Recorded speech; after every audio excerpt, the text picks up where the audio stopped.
Welcome back to another episode of Treepunchers, where a lot of things have changed. But I also realize that you won't be able to tell what has changed, at least for most of the things, because I didn't give you a tour. And we don't have a lot on the surface here, most of it is underground actually. When we started this world, I didn't really have time to join in, and so Lumi just collected everything she could and built something for it here. So right now we have all the useful crops, although I believe the carrots have moved. Yeah, I think they're over there in the village. And we have all the animals, some of them in a prison. And I recently noticed that we have a lot of bunnies. I don't know what for, but they're probably useful for the, what they call the little bag thingies that are supposed to come in some update in the future. I also noticed that we have a visitor. I haven't seen the doctor yet, but they must be around somewhere, right? Otherwise, how can you explain the TARDIS? Another thing I didn't show you last time is where the entrance to the zombie farm is actually located, and that's from the starting farms over the mountains and down here where the boat is.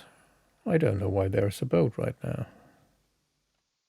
So the next thing is the starter house that Lumi built. It's not the most decorated building. It's a bit utilitarian looking, rather modern with this large window. We're still using it for crop storage, at least for the manual farms here. Most of this is probably going to be sold to the villagers in the future. Then in here we have the first 5 storage chests we used. In the beginning they were just mixed everything together, and right now it's sorted a bit, like there are mob heads, we have a data pack for that. Then obviously eggs and stuff, and fish and other stuff that I think it's from fishing. Up the stairs there's our alchemy setup. Some workbenches and stuff for decorations and for making flags. Lumi likes to make flags. Then up here are the beds and an enchanting setup with, I think, yeah, some storage for books and stuff. Then down in the cellar we made the first farms of this server. Mostly those 2 mini farms, then a dripstone farm back here. This was the first lava farm. It's out of commission now, it's just decoration now. Then mushroom farms and netherwood farm, and we're going to go back there in the future. Down here is our nether tunnel, and then down here is where we go to the mine. Yes. Also, what's this called? Glowberries. Yes, glowberry farm. Right. When I made the last episode, Lumi had already run out of space in the storage in there, so she started digging out this mountain and made a little hobbit hole-like entrance. So this is our main storage. When I made the last episode, this ended here, where I'm standing right now. But everything behind is new. Except for that. That is one thing that Lumi made in the last episode. I think she finished it while I started the zombie farm. And while I started with the villager breeder last episode, Lumi built these 3 farms here. There's the sugarcane farm here. Then on the right, it's a melon farm, I believe. And on the left, a pumpkin farm. And between episodes, Lumi built this cactus farm. I think she built it from a design on the internet, but cactus farms are all very much alike, so there isn't a lot of variation. Originally, I wanted to start the video with a recording of the building of the super smelter. But unfortunately, the time-lapse footage was corrupted in a crash, and I can only show you the results. There is input and output up here directly in the storage system, which makes things easier. But the smelter itself is down here, and it's, well, it says super smelter, but it's just okay compared to what I used before. It's using lava buckets as fuel because they are renewable right now. And they are farmed here in this semi-automatic lava bucket farm. In the beginning, you saw us build the villager breeder in the time lapse, but Lumi only helped me with the digging and with the structure. And I did all the redstone. So while I was finalizing everything, Lumi decided that she wanted to build a glowing farm. And I didn't know that, but I happened to catch it on my replay footage. The reason why I was able to capture Lumi's activity here is that the villager breeder is just behind it. It's just over here.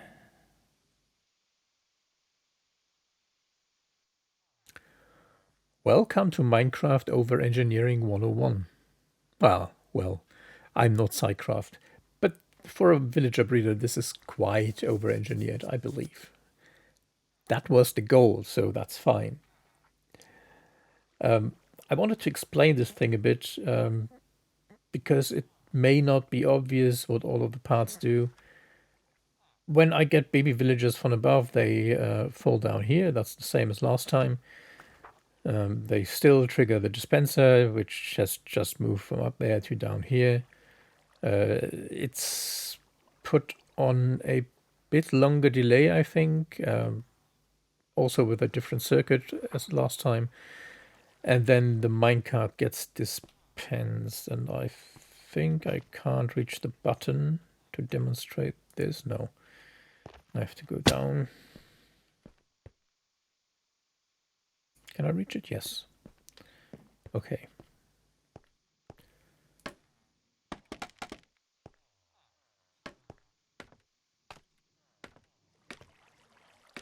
So, let's see.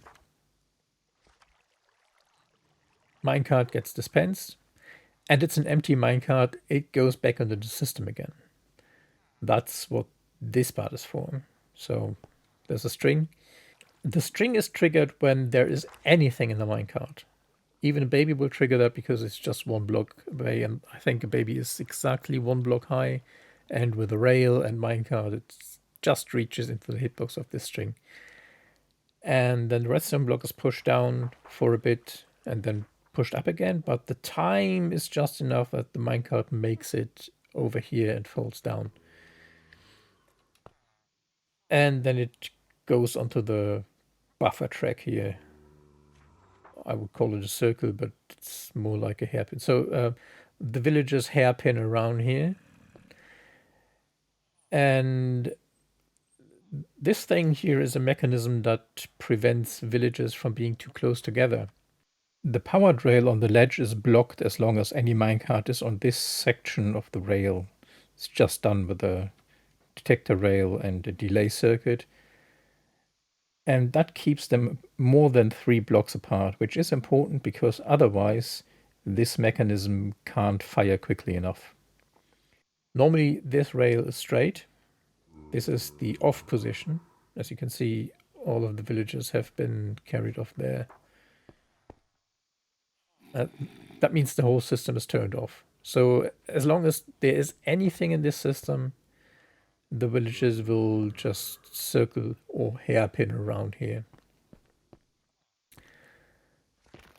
Then, when the system is active, which means this thing is not full, then this block here is up. And it's off right now because I don't want anything to happen here. This is the same system as above, just a block higher. So this is 2 blocks high. Adult villagers are 2 blocks high, and with the rails and minecart below them, they just reach into the string here. and then trigger this block. And when this block is up, when the whole system is active, then the rail gets switched and the minecart goes up here. When this is active, it also sends a signal down the light blue line to this, what's it called, flip-flop.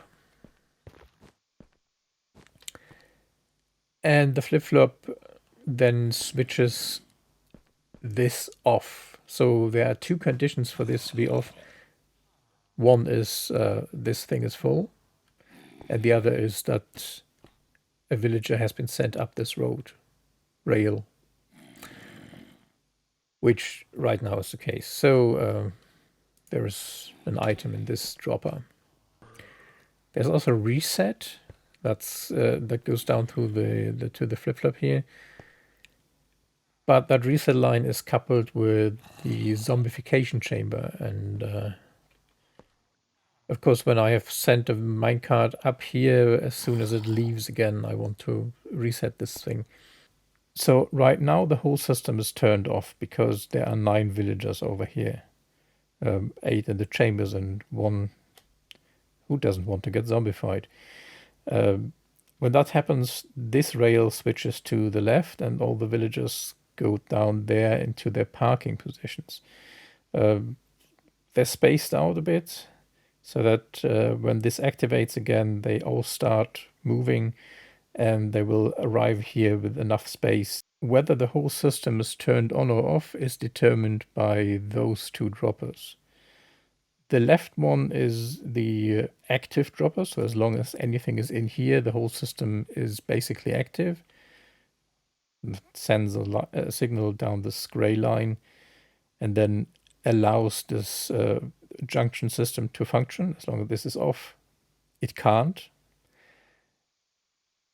And the other dropper is basically the reset dropper. The white line is always triggered when the junction sends a villager up. And the dark gray reset line is always triggered when a villager comes down here. And then we have also the orange and the pink lines, which control the trap. The orange is basically an override that is active every time the lever inside is set to zombie. That's this lever. And that means whenever I send a villager down onto the track again, it gets sent back into the system and back to the zombie. And in that situation, I don't want any new villagers to arrive in the system, so it keeps the trap activated. Inside here, I have 2 additional redstone systems, 3. The first is the one I showed right now. It's just a piston with a button. The second is a button that dispenses splash potions of weakness. Via the dispensers up there. There's one above each of the villagers. The third system is a dropper below this chest. There are all the workstations in here, and you can put them on the hoppers, and when you break them, they go into the hopper and make their way into the workstation chest again. And then the next one that I forgot is the splash potion chest. You can fill the system up here, and right now it tells me it's not full because then the lamp would be on. But it just sends them up with a bubble elevator, and a minecart distributes them to the dispensers up there. And I'd say that's it.